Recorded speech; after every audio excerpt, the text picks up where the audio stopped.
l'impression d'avoir une mise à niveau en SVT. Donc c'est bon signe. C'est un peu les tests de dopage du Tour de France. Et on va savoir s'il y a des antibiotiques ou pas dans notre lait.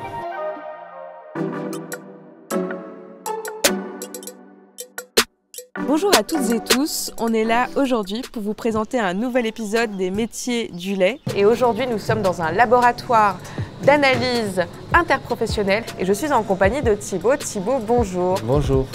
Est-ce que tu peux nous dire quelques mots sur toi, ton âge et d'où tu viens? Moi j'ai 23 ans, je viens de Luxeuil-les-Bains. Mon parcours, j'ai fait un bac STL au lycée à Luxeuil. C'est sciences et technologies des laboratoires, tout ce qui est biotechnologie, microbiologie. J'ai fait un BTS STA et une licence QSA à l'ENILBio de Poligny. Donc l'ENILBio, ça veut dire École nationale de l'industrie laitière.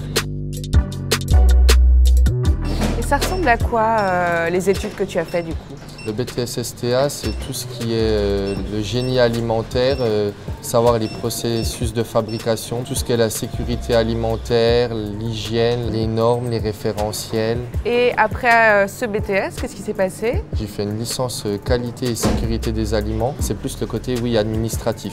Mais je préfère plus la pratique quand même. Qu'est-ce que c'est un laboratoire d'analyse interprofessionnelle, Thibaut? Un laboratoire interprofessionnel, c'est un laboratoire qui est indépendant, c'est-à-dire qu'il va faire le lien entre la laiterie et le producteur. Pourquoi est-ce que c'est un maillon essentiel dans la filière laitière? C'est un maillon essentiel car ça va être la base de la transaction commerciale entre la laiterie et le producteur. De l'arrivée du lait jusqu'à la commercialisation du lait. Il y en avait très peu en France finalement, vous êtes 13 laboratoires et vous ici, vous avez combien de producteurs qui dépendent de ce laboratoire environ? 5000 environ. C'est énorme. Oui, c'est énorme. Et tout ça pour la région? Oui. Et il y en a beaucoup dans ce laboratoire parce que c'est aussi une région qui est très riche en AOP. C'est riche en AOP, oui. Ouais, on a quoi comme AOP dans le coin juste On a le Comté, le Morbier, le Mont d'Or. C'est tout ce qui est dans la zone Doubs, le Haut-Doubs. Le lait, quand il arrive au labo, il est obligatoirement analysé au poste inhibiteur. Okay. On cherche les antibiotiques dans tous les laits. Donc en premier, il passe au GT, au germes totaux, c'est le premier poste de la chaîne. Après, il passe aux inhibiteurs pour analyse, ensuite en composition. Et le dernier poste, c'est les spores butyriques en analyse. En suivant ton parcours ce matin pendant ta routine, tu me disais que tu travaillais sur les inhibiteurs. Oui. Est-ce que tu peux m'expliquer un petit peu déjà ce que c'est un inhibiteur? Les inhibiteurs, c'est ce qui va empêcher tout type de flore de se développer. Et justement, grâce à les inhibiteurs, on va pouvoir ensuite voir s'il y a présence d'antibiotiques ou pas dans le lait.